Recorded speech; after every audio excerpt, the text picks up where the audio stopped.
Hello everyone. आज की इस वीडियो में हम बात करेंगे क्लास 12th के ज्योग्राफी का चैप्टर हमारा है सेकंड। इस सेकंड चैप्टर के हम मोस्ट इंपॉर्टेंट क्वेश्चन जो बनते हैं आपके एग्जाम के पॉइंट ऑफ व्यू से, वो मैंने सारे क्वेश्चन यहाँ पे रखे हैं।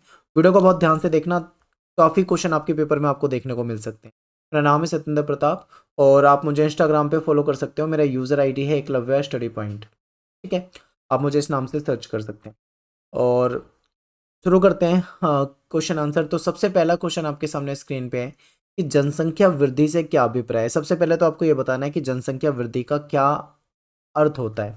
फिर बताना है कि जनसंख्या की धनात्मक और ऋणात्मक वृद्धि जो होती है उसमें क्या अंतर होता है। ठीक है, तो सबसे पहले हम यह समझते हैं कि जनसंख्या वृद्धि का अर्थ क्या है। तो देखिए, किसी निश्चित समय अवधि में, यानी हम ये भी कह सकते हैं कि दो विभिन्न समय अंतरालों के बीच या फिर किसी निश्चित समय अवधि के दौरान जनसंख्या में होने वाले परिवर्तन को जनसंख्या वृद्धि कहते हैं। ठीक है, जैसे मान लीजिए मैंने देखा 2011 से लेके 2021 तक किसी देश की मैं जनसंख्या के आंकड़े अपने सामने रखता हूँ, तो उसमें जो परिवर्तन दिखता है मुझे वो जनसंख्या वृद्धि के रूप में देखा जाएगा। ठीक है, हो सकता है कि वहाँ पे जनसंख्या बढ़ी हो या फिर हो सकता है कि जनसंख्या घटी हो। इसी को हम धनात्मक और ऋणात्मक अ, रूप से देखते हैं। ठीक है, एक क्वेश्चन ये भी आ जाता है कभी कभी, शॉर्ट क्वेश्चन है। देखिए, हो सकता है पेपर में आपसे ये पूछ रहे हैं कि बताइए जनसंख्या वृद्धि दर क्या है।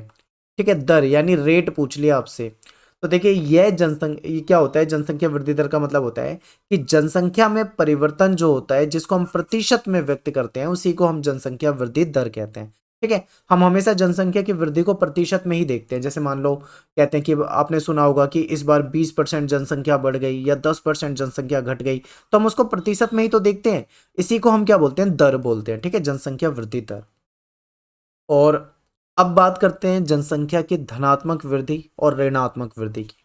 तो देखिए, जनसंख्या की धनात्मक वृद्धि का मतलब है कि किन्हीं दो समय अंतरालों के बीच, दो समय अंतराल का मतलब है कोई भी दो निश्चित समय हम ले लेंगे, जैसे कि मान लो 2011 से लेके 2021 तक, यानी ये मैंने यहाँ पे 10 वर्ष का समय ले लिया है। ठीक है, तो ये दो समय अंतराल हो जाएंगे। तो वो दो समय अंतराल कोई भी हो सकता है, कभी कभी हो सकता है। ठीक है, तो दो समय अंतरालों के बीच जब जन्म दर मृत्यु दर से अधिक हो जाए, यानी कि जो जन्म है वो ज्यादा हो रहे हैं लेकिन जो मृत्यु है वो कम हो रही है, यानी जब मृत्यु कम होगी जन्म ज्यादा होंगे तो ऐसे में क्या होगा, जनसंख्या जो है वो बढ़ेगी, यानी जनसंख्या जो है वो बढ़ जाएगी। ठीक है, ये आपको समझ में आ गया। देखो, एक तो ये कारण होता है। दूसरा, एक और कारण हो सकता है जनसंख्या की वृद्धि है उसमें, धनात्मक वृद्धि में। दूसरा कारण ये हो सकता है कि मान लीजिए अन्य देशों से लोग स्थायी रूप से उस देश में प्रवास कर जाएं तो वह जनसंख्या की धनात्मक वृद्धि कहलाएगी। जैसे मान लीजिए भारत में किसी अन्य देश से लोग आकर परमानेंट रहने लग जाएं, तो फिर भारत की जनसंख्या क्या हो जाएगी, बढ़ जाएगी, क्योंकि उन लोगों की संख्या भी उसमें गिनी जाएगी। मान लो वो टेम्परेरी रह रहे हैं कुछ दिन के लिए, तो उसको नहीं माना जा सकता, क्योंकि हो सकता है वो चले जाएं। लेकिन अगर वो परमानेंट स्थायी रूप से रह रहे हैं तो जनसंख्या बढ़ जाती है। ठीक है, तो ये भी एक तरीका होता है, तो इसे याद रखना है आपको। और इसके बाद देखते हैं जब ये हो गया हमारा। इसके बाद है जनसंख्या के ऋणात्मक वृद्धि, जनसंख्या की ऋणात्मक वृद्धि। तो ऋणात्मक वृद्धि में क्या होता है, जनसंख्या कम होती है। तो देखिए, दो समय अंतरालों के बीच जब जनसंख्या कम हो जाए तो उसे जनसंख्या की ऋणात्मक वृद्धि कहते हैं। इसमें क्या होता है, जन्म दर जो है वो मृत्यु दर से कम हो जाती है, यानी मृत्यु जो है वो ज़्यादा हो रही है। ठीक है, मृत्यु जो है वो ज़्यादा हो रही है लेकिन जन्म जो है वो कम हो रहे हैं। अगर ऐसी स्थिति हो जाए तो जनसंख्या जो है वो कम हो जाती है। या फिर एक और सिचुएशन हो सकती है जब हमारे देश से लोग अन्य देशों में प्रवास कर जाएं। ठीक है, यहाँ से लोग परमानेंट कहीं और रहने चले जाएं, तो तब भी ऐसा हो सकता है। तो ये धनात्मक और ऋणात्मक आपको समझ में आ गया होगा, पेपर में आता है ये। अगला प्रश्न है कि जनसंख्या परिवर्तन के तीन प्रमुख घटक बताइए। तो देखिए, जनसंख्या में परिवर्तन इन तीन कारणों से होता है, या तो जन्म दर, ठीक है, जन्म दर के कारण, या फिर मृत्यु दर के कारण, या फिर प्रवास के कारण। प्रवास आप समझते ही हैं कि मान लीजिए किसी अन्य देश से लोग हमारे देश में आ जाएं तो यहाँ पे जनसंख्या का जो स्तर है वो बढ़ जाएगा, या मान लीजिए हमारे देश से लोग दूसरे देश में चले जाएं तो जनसंख्या यहाँ पे कम हो जाएगी। ठीक है, तो इसलिए प्रवास से क्या होता है, जनसंख्या में परिवर्तन हो जाता है। ऐसे ही जन्म दर, जन्म दर कैसे देखा जाता है कि प्रति हजार जो महिलाएं होती है, फीमेल होती है, ठीक है, प्रति हजार महिलाओं में जो बच्चों को जो जन्म देती हैं उन बच्चों में जो जीवित बच्चे बचते हैं, उनको देखा जाता है, तो उससे इसे जन्म दर कहा जाता है, ठीक है। और मृत्यु दर आपको पता ही है कि लोग कितने मर रहे हैं, इसको देखा जाता है। तो ये 3 महत्वपूर्ण घटक हैं जो कि जनसंख्या में परिवर्तन के लिए जिम्मेदार होते हैं, ठीक है। जन्म दर, मृत्यु दर और प्रवास। अगला क्वेश्चन है कि जनसंख्या के बढ़ने या घटने, इसको हम ऐसे भी कह सकते हैं कि जनसंख्या में वृद्धि या ह्रास के प्रमुख परिणाम। मान लीजिए कहीं पे जनसंख्या बढ़ेगी तो उसके क्या परिणाम होंगे, या जनसंख्या मान लो घट जाएगी तो उसके क्या परिणाम होंगे, ये आपसे क्वेश्चन में पूछा हुआ है। तो देखिए, जनसंख्या अगर बढ़े तो संसाधनों पे क्या है, बोझ बढ़ेगा। ज्यादा लोग होंगे तो संसाधन पे बहुत ज्यादा लोड हो जाएगा, और संसाधन जो है वो तेजी से खत्म होंगे क्योंकि लोग ज्यादा से ज्यादा संसाधन यूज करेंगे, ठीक है। ये हो जाएगा, यानी ये पहला, ये दूसरा। तीसरा पॉइंट क्या है, जनसंख्या के भरण पोषण में भी समस्या आएगी। अब मान लो बहुत ज्यादा जनसंख्या है तो उनका भरण पोषण करने में भी समस्या आएगी, ठीक है। और आपका लास्ट पॉइंट है कि विकास ना हो पाना, जब बहुत ज्यादा जनसंख्या होगी तो विकास भी सही तरीके से नहीं हो पाएगा, ठीक है। अब इसके बाद बात करते हैं जनसंख्या का घटना।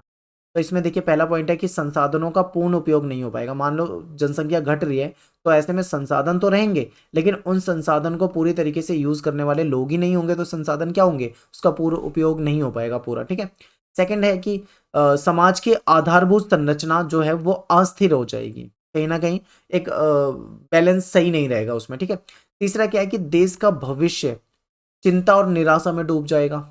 और चौथा है कि लिंग अनुपात में जो संतुलन है वो नहीं बन पाएगा, यानी एक असंतुलन फैल जाएगा, आप ऐसे भी कह सकते हो, ठीक है। तो ये चीजें हैं। और ये हो गया हमारा। अगले प्रश्न पे चलते हैं। जनसंख्या जनसंख्या नियंत्रण के लक्ष्य को प्राप्त करने के लिए सरकार कौन से तरीके अपनाती या कौन से तरीके अपना रही है। तो सबसे पहला पॉइंट है कि परिवार नियोजन कार्यक्रम। सरकार क्या करती है, फैमिली प्लानिंग वाला जो कार्यक्रम है वो लाती है, उसके तहत लोगों को जागरूक करती है, ठीक है। जो न्यू मैरिड कपल होते हैं उनको खासकर उनको बताया जाता है कि भाई बच्चों को के बीच में गैप रखो, कि एक बच्चा जब पैदा होता है तो दूसरा बच्चा जो पैदा होगा उस उन दोनों के बीच में कम से कम 2.5 से 3 साल का गैप रखो, ठीक है। इस तरीके से और समझाया जाता है।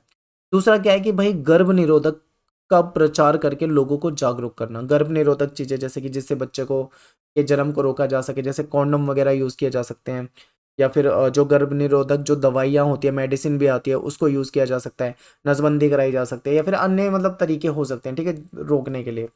इसके बाद है कि शिक्षा का प्रसार। देखो, एजुकेशन अगर ज़्यादा होगी, एजुकेटेड लोग होंगे तो जाहिर सी बात है वो जनसंख्या नियंत्रण में रहेगी, ठीक है। इसके बाद है स्त्रियों के लिए जागरूकता अभियान, ये भी एक पॉइंट है।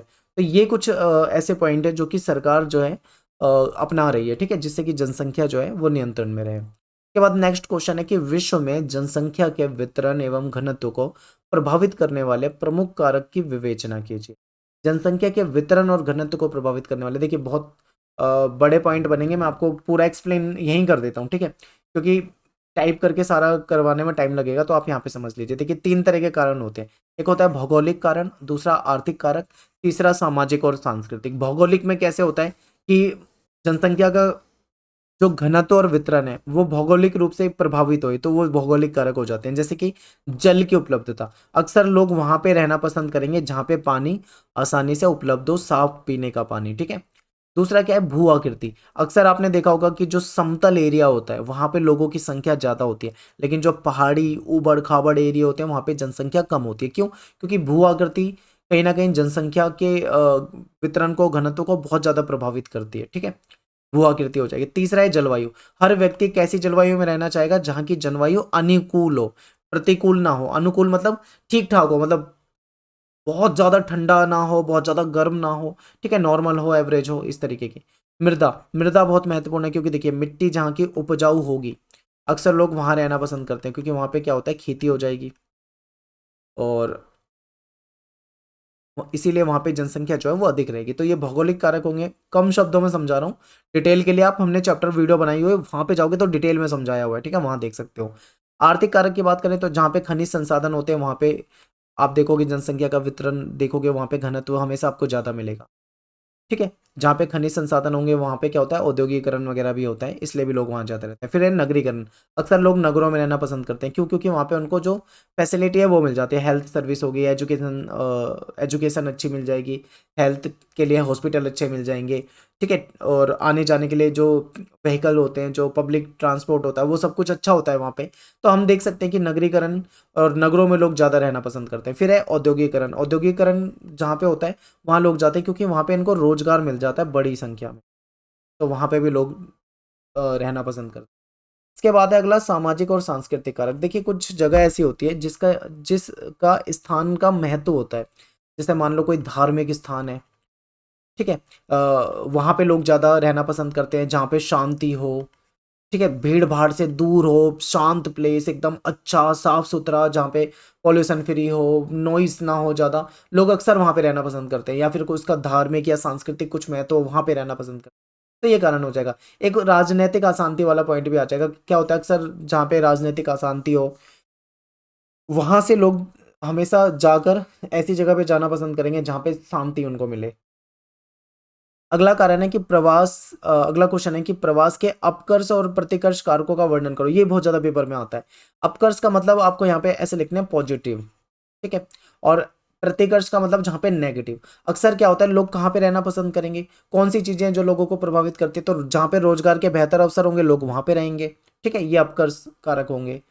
जहाँ पे रहन सहन की अच्छी स्थिति होगी, जहाँ पे लोगों को सुख शांति मिले, स्थायित्व मिले, वहां पे लोग रहेंगे। जहाँ पे जलवायु अनुकूल हो, जहाँ पे जीवन और संपत्ति की सुरक्षा हो, अक्सर लोग ऐसी जगह पे रहना पसंद करेंगे, ठीक है। लोग कहाँ पे रहना पसंद नहीं करेंगे, जहाँ पे राजनीतिक अशांति हो, जहाँ पे रहन सहन की दशाएं अच्छी ना हो, महामारी फैल रही हो, मान लो कोई जलवायु सही ना हो, प्राकृतिक आपदाएं जहाँ पे बार बार आती रहती हो, तो ऐसी जगह पे लोग रहना पसंद नहीं करेंगे। तो यही है कि प्रवास के लिए जो लोगों को अपनी तरफ आकर्षित करती हैं वो चीजें, तो वो अपकर्ष कारक में लिखनी है। जो चीजें लोगों को अपने से दूर भगाती हैं वो प्रतिकर्ष में लिखनी है, ठीक है। तो ये हो गया। और पेपर में कई बार अपकर्ष कारक पूछ लेते हैं तो कई बार प्रतिकर्ष पूछ लेते हैं, इसीलिए मैंने दोनों को एक साथ रख दिया है। जो भी पूछा आप कर पाओगे। अगला क्वेश्चन आपके सामने है कि जनांकीय संक्रमण सिद्धांत क्या है। जनांकीय संक्रमण सिद्धांत की आपको अवस्था बतानी, स्टेज बतानी है। तो देखिए बहुत ही आसान है और ये मोस्ट इंपॉर्टेंट क्वेश्चन है इस चैप्टर से पूछा जाने वाला, ठीक है। तो देखिए क्या है कि जनांकीय संक्रमण जो एक सिद्धांत है, इस सिद्धांत का उपयोग किसी क्षेत्र की जनसंख्या का वर्णन करने के लिए या फिर भविष्य में उस जगह की जनसंख्या कैसी होगी उसका अनुमान लगाने के लिए किया जाता है। क्या होता है कि ये सिद्धांत हमें बताता है कि जैसे ही समाज जो है ग्रामीण खेतीहर समाज से वाली स्थिति से निकलकर, ठीक है, जहाँ पे ग्रामीण खेतीहर और अशिक्षित अवस्था होती है, इस अवस्था से निकलकर उन्नति करके नगरीय हो जाता है, साक्षर हो जाता है, औद्योगिक हो जाता है, तब क्या होता है वहां पे जनसंख्या का जो दर है वो अलग अलग हो जाती है, ठीक है। तो किसी प्रदेश की जनसंख्या उच्च जन्म दर और उच्च मृत्यु दर से निम्न जन्म दर से और निम्न मृत्यु दर में परिवर्तित हो जाती है। मान लीजिए कि पहले जहाँ पे खेती ज़्यादा होती है, ग्रामीण माहौल है, वहाँ पे जनसंख्या ज़्यादा होगी, वहाँ पे क्या होगा, जो मृत्यु दर होगी वो भी ज़्यादा होगी और जन्म दर भी जो होगी वो ज़्यादा। लेकिन जब वही समाज नगरीय हो जाएगा, साक्षर हो जाएगा, तो जन्म दर और मृत्यु दर जो है दोनों ही क्या हो जाएंगी, धीरे धीरे कम हो जाएंगी, ठीक है। तो यही जनांकीय संक्रमण सिद्धांत हमें बताता है। और ये जो है ये काम जो हो रहा है ये स्टेज में होता है, यानी कई सारे चरण में होता है, कई सारी अवस्थाओं में होता है। इसी को हम जनांकीय चक्र के रूप में जानते हैं। वो अवस्था कौन सी है वो आपको मैं बताऊंगा, ठीक है। देखिए पहले सबसे पहले देखिए ग्रामीण खेतीहर समाज था, फिर जनांकीय संक्रमण के कारण वो धीरे धीरे क्या हो गया, नगरीय औद्योगिक हो गया।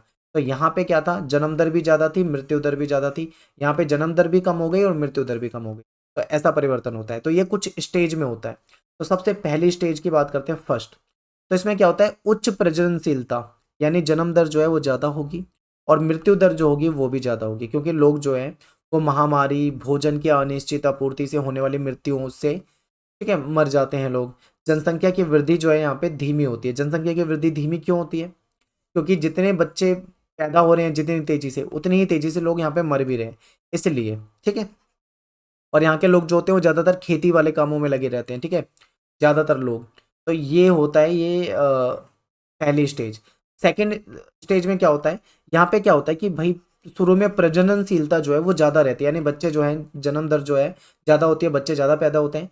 लेकिन बाद में समय के साथ ये धीरे धीरे घटती रहती है और ये अवस्था घटी हुई मृत्यु दर के साथ आती है। ठीक है, मृत्यु दर भी इसमें धीरे धीरे घटती है। स्वास्थ्य संबंधी दशा की अगर हम बात करें तो पहले के मुकाबले यहाँ पे सुधार आ जाता है, और जब स्वास्थ्य हेल्थ सर्विस में सुधार होगा तो मृत्यु दर जो है वो ऑटोमेटिक क्या हो जाएगी, कम होने लग जाएगी। ठीक है, तो ये दूसरी स्टेज है। तीसरी स्टेज में क्या होता है ये समझिए, इसे अंतिम स्टेज हम कहेंगे। तीसरी स्टेज में क्या होता है, प्रजननशीलता और मृत्यु, यानी जन्म दर और मृत्यु दर दोनों ही यहाँ पे बहुत ही मतलब घट जाती है पहले के मुकाबले। तो यहाँ पे जनसंख्या जो है वो स्थिर हो जाती है, या फिर या तो स्थिर हो जाती है या फिर बहुत धीमे से बढ़ती है। तो ये तीसरी स्टेज है। यहाँ पे क्या होता है, जो जनसंख्या होती है वो शिक्षित हो जाती है, एजुकेटेड हो जाती है, उनके पास टेक्नोलॉजी का ज्ञान आ जाता है, तो ऐसे में वो अपने परिवार को नियंत्रित करते हैं। ठीक है, तो ये हो गया हमारा जनांकी के संक्रमण। इसके बाद अगला क्वेश्चन है कि जनसंख्या की वृद्धि और नियंत्रण दोनों परिस्थिति में साइंस एंड टेक्नोलॉजी यानी विज्ञान और प्रौद्योगिकी जो है वो महत्वपूर्ण भूमिका निभाते हैं। आपको स्पष्ट करना है बिल्कुल। विज्ञान और प्रौद्योगिकी ने कृषि और उद्योगों को बढ़ावा दिया। जब कृषि और उद्योग बढ़े तो ऐसे में क्या हुआ, उत्पादन बढ़ा। उत्पादन बढ़ा तो जनसंख्या भी क्या हुई, बढ़ गई। विज्ञान और टेक्नोलॉजी के बल पर भयंकर बीमारी और संक्रामक रोगों का भी रोकथाम हो गया, जिससे कि मृत्यु दर पे नियंत्रण हो गया। पहले क्या होता था, लोग टीबी से मर जाते थे। ठीक है, लोग डेंगू वगैरह से मर जाते थे, और भी बहुत मामूली मामूली बीमारियां हैं जिससे लोग मर जाते थे। क्यों? क्योंकि मेडिसिन नहीं थी, इलाज नहीं था। लेकिन आज के समय में इन सब बीमारियों का इलाज हो गया है, तो इलाज उपलब्ध होने के कारण अब जो है लोग नहीं मरते, क्योंकि वो इलाज करा लेते हैं। तो ऐसे में क्या है, कहीं ना कहीं साइंस की वजह से ही बड़ी जो ये संक्रामक रोग हैं या बड़ी बड़ी जो बीमारियां मानी जाती थी उनका आज के समय में इलाज उपलब्ध हो पाया है। ठीक है, और इलाज उपलब्ध होने की वजह से मृत्यु दर जो है वो कम हो गई है। और विज्ञान और प्रौद्योगिकी की उन्नति ने लोगों के रहन सहन की जो स्थिति है उसमें भी बदलाव करा है, और उनकी लाइफ जो है वो आरामदायक हो गई है, क्योंकि अब टेक्नोलॉजी है, जिसकी वजह से जनसंख्या क्या है, धीरे धीरे बढ़ रही है। तो ये कुछ परिवर्तन हुए। एक क्वेश्चन आपके पेपर में काफी पूछा जाता है कि विश्व में बहुत अधिक क्षेत्रफल पर बहुत कम लोग रहते हैं और बहुत कम क्षेत्र पर बहुत अधिक लोग रहते हैं। आपको एग्जाम्पल देके बताना है। इसी के ऑप्शन में दे रखा है कि विश्व में जनसंख्या वितरण का प्रतिरूप जो है वो बहुत अनूठा है, तो आपको ये बताना है। तो देखिए, इसके 4-5 कारण है, इसे समझिए। विश्व की 90% जनसंख्या जो है वो केवल 10% स्थल में रहती है, यानी कि कुछ जगह ऐसी है जहाँ पे जनसंख्या घनत्व तो बहुत ज़्यादा है, बहुत कम जगह में बहुत ज़्यादा लोग रहते हैं। लेकिन कुछ जगह ऐसी भी है जहाँ पे क्या है, जगह तो बहुत ज़्यादा है लेकिन लोग बहुत कम रहते हैं। ठीक है, तो यही है, यानी 90% जनसंख्या दुनिया की केवल 10% स्थल में रहती है। सेकेंड पॉइंट है कि संयुक्त राज्य अमेरिका का पूर्वी भाग, यूरोप का उत्तर पश्चिमी भाग, दक्षिणी और दक्षिण पूर्व एशिया के क्षेत्र में सर्वाधिक घनत्व वाले क्षेत्र हैं। यहाँ पे 200 व्यक्ति, एक एवरेज बताया कि 200 व्यक्ति प्रति वर्ग किलोमीटर में से भी अधिक रहते हैं, यानी कि प्रति वर्ग किलोमीटर में 200 से भी प्लस यानी अधिक लोग रहते हैं। यहाँ पे जहाँ पे 200 से ज्यादा लोग एक वर्ग किलोमीटर में रहते हो तो समझ लेना वहां पे जनसंख्या क्या है, जनसंख्या घनत्व जो है वो ज्यादा है। अब बात करते हैं अगले पॉइंट की। उत्तर और दक्षिणी ध्रुव के पास अगर हम बात करें, उष्ण व शीत मरुस्थल जहाँ पे बहुत अधिक वर्षा वाले स्थान है, वहां पे जनसंख्या घनत्व बहुत कम है। वहां पे 1 किलोमीटर में मात्र एक व्यक्ति रहता है। या फिर आप पहाड़ी इलाकों में भी जाके देखोगे तो आपको पता लग जाएगा कि बहुत दूर दूर घर होते हैं, 1 किलोमीटर में बहुत कम ही लोग रहते हैं। ठीक है, ऐसे ही यहाँ पे उत्तरी और दक्षिणी ध्रुव के पास है। उत्तरी गोलार्ध में जनसंख्या जो है वो अधिक और दक्षिणी गोलार्ध में जनसंख्या जो है वो कम है, क्योंकि दक्षिणी गोलार्ध में स्थल भाग जो है वो कम है। पांचवा है कि संसार की अधिकांश जनसंख्या जो है 5 डिग्री उत्तरी अक्षांश से 45 डिग्री उत्तरी अक्षांश के मध्य में ही निवास करती है। तो ये है जनसंख्या वितरण, कि कुछ जगह पे ऐसी हैं जहाँ पे ज्यादा लोग रहते हैं और कुछ जगह ऐसी है जहाँ पे कम लोग रहते हैं।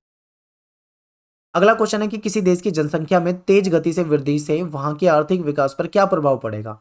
मान लो कोई देश है, वहां पे जनसंख्या बहुत तेजी से बढ़ जाए तो क्या प्रभाव पड़ेगा, बहुत सारी समस्या आ जाएंगी। जैसे भोजन की समस्या आने लगेगी, संसाधन की कमी होने लगेगी क्योंकि संसाधनों पे दबाव पड़ेगा, वहां पे रहने के लिए आवास की कमी हो जाएगी, स्लम्स बनेंगे, रोजगार की समस्या हो जाएगी, बेरोजगार हो जाएंगे लोग, निम्न जीवन स्तर हो जाएगा, हेल्थ सर्विस नहीं मिल पाएगी, अच्छी एजुकेशन नहीं मिल पाएगी, बहुत सारी कमियां हो जाएंगी। ठीक है, तो यहाँ पे जो हमारा चैप्टर है उसके सारे इंपॉर्टेंट क्वेश्चन आपको बता दिए। देखिए, ये जो मैंने आपको क्वेश्चन बताया ना, इसमें से मोस्टली क्वेश्चन आपके प्रीवियस ईयर के क्वेश्चन है, जो आपके प्रीवियस ईयर के एग्जाम में आते रहते हैं, और यही क्वेश्चन बार बार आपके एग्जाम में रिपीट होते हैं। इससे बाहर आपके पेपर में क्वेश्चन नहीं आएंगे, ध्यान रखना। तो ये वीडियो जो है बहुत ध्यान से देखना, एक बार देखना, 2 बार देखना, और अच्छे से इन क्वेश्चनों को याद करके तैयार करके जाना, ठीक है। और टेलीग्राम ग्रुप में ज्वाइन हो जाओ, क्लास 12 ईएसपी न्यू ग्रुप नाम से अपना टेलीग्राम पे ग्रुप है। आप इसे सर्च करोगे क्लास 12 ईएसपी न्यू ग्रुप अगर टेलीग्राम पे, तो आपको ग्रुप मिलेगा। वहाँ पे आपको सारी जो हमारी वीडियोस हैं उसके लिंक आपको टाइम टू टाइम मिल जाया करेंगे। तो मिलते हैं आपसे नेक्स्ट वीडियो में। थैंक्स फॉर वॉचिंग सभी को। जय हिंद, जय भारत।